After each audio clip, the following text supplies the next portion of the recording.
Bienvenue dans le 12-15, voici les titres de l'actualité.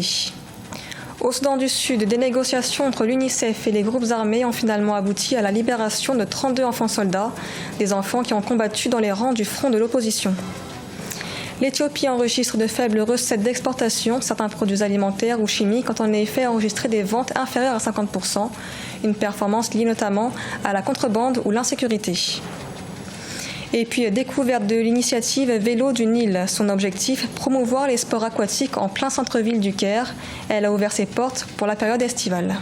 Mais d'abord, en Algérie, l'instance de dialogue national a rencontré les militants du mouvement de contestation, les militants du Irak. Un début prometteur selon des membres de l'instance, puisque les membres du Irak rejetaient le dialogue depuis plusieurs vendredis. Les intervenants ont estimé lors de la rencontre que la présidentielle devait avoir lieu rapidement, mais sans l'intervention du gouvernement de Noureddine Bedoui. Au Soudan du Sud, 32 enfants soldats ont été libérés des rangs du front de l'opposition et rejoigneront leurs familles.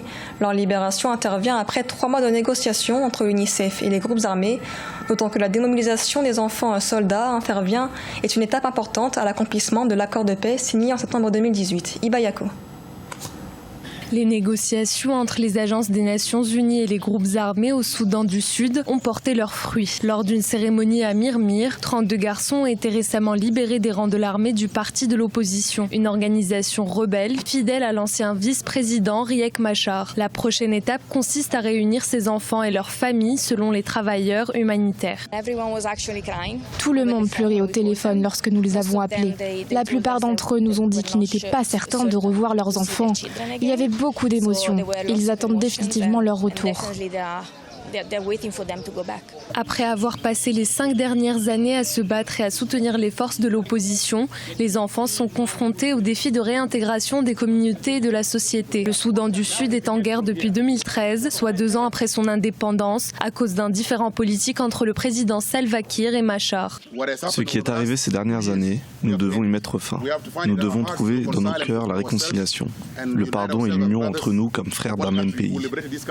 En 2018, le président Salva Kiir a signé un accord de paix avec les factions rebelles. L'accord reste ineffectif puisque le gouvernement manque de moyens pour désarmer et intégrer les combattants rebelles au sein de l'armée nationale.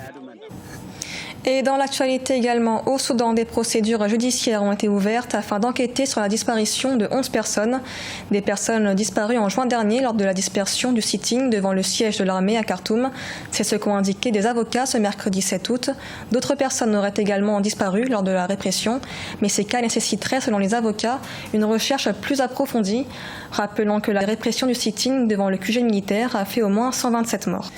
En Éthiopie, les recettes d'exportation sont en baisse. En effet, de nombreux secteurs ont affiché de faibles performances de vente du fait de nombreux facteurs internes et externes, comme la contrebande et l'instabilité dans certaines régions. Corinne Kamsofiem.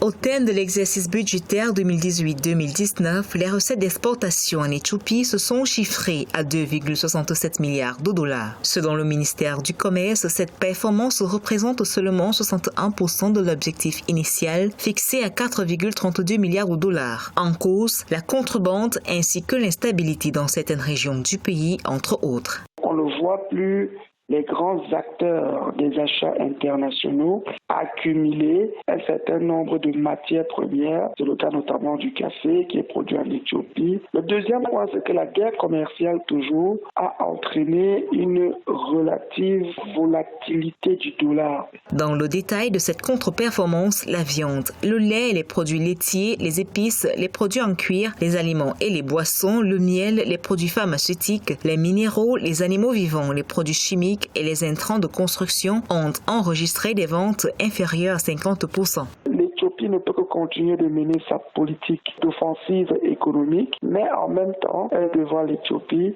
surveiller les tendances internationales, notamment les tendances en provenance de la Chine, qui est un des principaux consommateurs de produits venant de ce pays-là. Au cours de l'exercice budgétaire 2018-2019, les États-Unis, la Somalie, les Pays-Bas, l'Arabie saoudite, la Chine, les Émirats arabes unis, Djibouti, l'Allemagne, le Japon et Israël ont été les principaux importateurs de produits éthiopiens. Pour l'exercice en cours, l'exécutif éthiopien s'est fixé comme objectif 4,69 milliards de dollars de recettes d'exportation.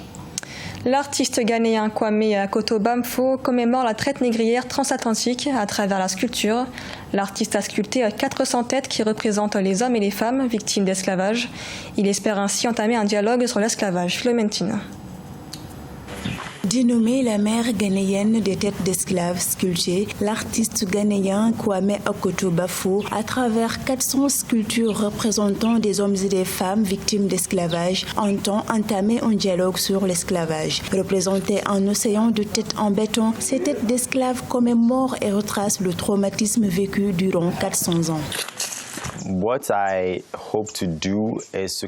Ce que j'espère, c'est capturer une expérience et laisser cet art déclencher un dialogue sur qui nous sommes en tant que peuple africain, qui nous étions avant et où nous allons en particulier, avec quelque chose comme la traite négrière transatlantique et la traite des esclaves sahariennes et le racisme ayant eu lieu à la suite de cette atrocité.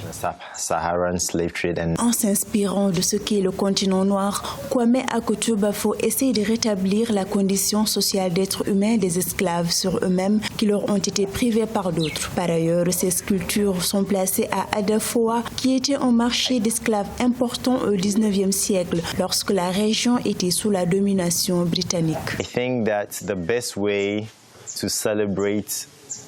Je pense que la meilleure façon de célébrer ces 400 ans est de regarder ce que ces gens ont fait, d'honorer leurs rêves que nous avons perdus et rêver qu'ils étaient des êtres humains, qu'ils avaient des droits et que leurs descendants devraient continuer d'avoir des droits et être considérés comme faisant partie des citoyens du monde. Depuis 2010, Kwame Akoto Bafo s'est lancé dans ce projet de tête d'esclaves sculptées. En outre, l'artiste souhaite le vulgariser davantage. Et puis, découverte de Vélo du Nil, une entreprise qui a ouvert ses portes durant l'été. Son objectif, promouvoir les sports aquatiques, et ce, en plein centre-ville du Caire. L'initiative rentre dans le cadre des attractions les plus prisées de la capitale égyptienne et permet à tout le monde de profiter d'une escapade en pleine ville. Ibayako. Pour cet été 2019, une nouvelle activité en plein air a récemment été introduite au Caire. Une entreprise locale offre aux Égyptiens ainsi qu'aux touristes la possibilité de faire du vélo sur l'eau et dans le Nil. L'activité combine à la fois sport et nature, de quoi intéresser les visiteurs. J'étais terrifiée au début parce que je ne pensais pas que c'était comme faire du vélo, comme on le fait habituellement sur le sol. Mais je sentais qu'avec le vélo sur l'eau, je pouvais me noyer ou quelque chose comme ça. Mais ça s'est avéré être facile et même amusant. Un vélo équipé de flotteurs pour son utilisation aquatique, c'est l'idée de Mahab Ahmed, fondatrice de cette entreprise. Passionnée par le sport, son projet a pour but de promouvoir les sports aquatiques en été. Les principaux problèmes auxquels j'ai été confrontée étaient liés à la nature du Nil lui-même. Nous l'avons essayé à la fois dans le Nil et dans la mer. Tout s'est bien passé dans les deux cas. Il n'y a eu aucun problème, mais le courant peut être fort un jour et moins fort l'autre jour. Et c'est le seul défi auquel nous sommes confrontés. L'entreprise facture 100 livres égyptiennes pour une demi-heure de vélo aquatique. Grâce à cette activité, les cyclistes égyptiens ne seront plus obligés de s'arrêter au bord de l'eau. Ils peuvent continuer leur promenade avec les eaux calmes du Nil comme toile de fond. Ce journal a été réalisé par l'ensemble de la rédaction. Merci de l'avoir suivi. L'information continue sur Africa 24.